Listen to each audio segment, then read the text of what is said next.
পাকিস্তান সিরিজে সৌজন্য টিকিট বাদে ৭০% টিকিট দর্শকরা www.gobcbcricket.com.bd থেকে কিনতে পারবেন। একজন সর্বোচ্চ 4টি টিকিট কিনতে পারবেন। অবিক্রিত টিকিট ম্যাচ ডেতে স্টেডিয়ামের পাশের বুথে বিক্রি হবে।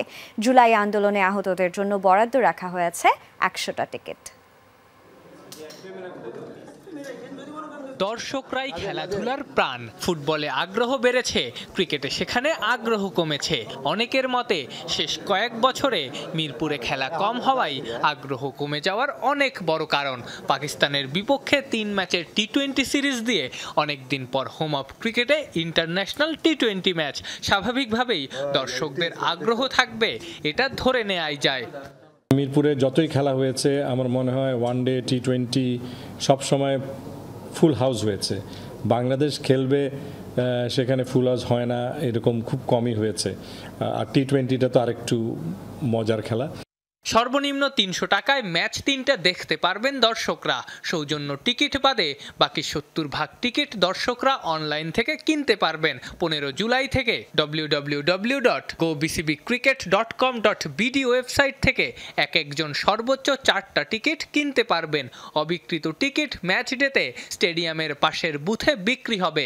জুলাই আন্দোলনে আহতদের জন্য বরাদ্দ রাখা হচ্ছে ১০০টা টিকিট। অ্যাপের মাধ্যমে রেজিস্ট্রি করে প্রতিটি ম্যাচ রেজিস্ট্রি করে 4টা টিকিট নেওয়া যাবে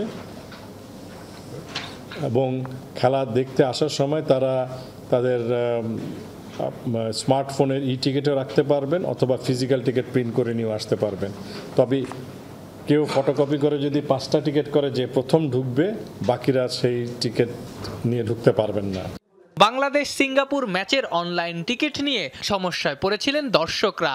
প্রশ্ন উঠতে শুরু করেছে, পাকিস্তান সিরিজেও কি ক্রিকেটের দর্শকরা এমন কিছুর সম্মুখীন হতে পারেন? আমরা যে টিকিট সার্ভারের মাধ্যমে টিকিটটা করছি, এটা ভেরি স্ট্রং সার্ভার এবং বিপিএল ফাইনালের টিকিটগুলো অনলাইনেই বিক্রি হয়েছিল, আমাদের সার্ভার ডাউন হয়নি।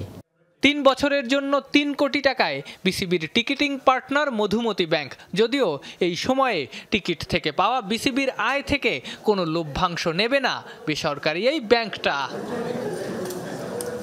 আফনান পিয়াল, যমুনা স্পোর্টস, ঢাকা।